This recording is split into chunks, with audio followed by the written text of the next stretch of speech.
Hey guys, आज आपण बनवणार आहोत पाव बटाका.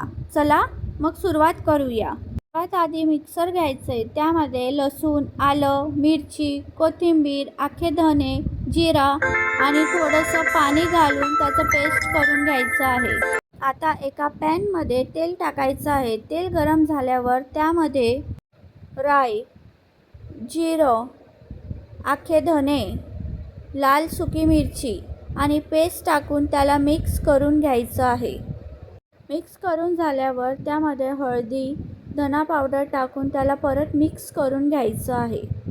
आता यामध्ये पाणी, मीठ, गरम मसाला टाकून काही सेकंद ठेवायचं आहे.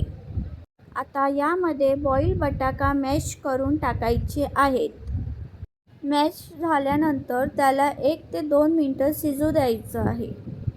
शिजून झाल्यानंतर आपण आता गार्निश करून घेऊया. गार्निशसाठी त्यावर लिंबू पिळून कोथिंबीर टाकायची आहे. अशा प्रकारे आपला पाव बटाका तयार आहे. धन्यवाद.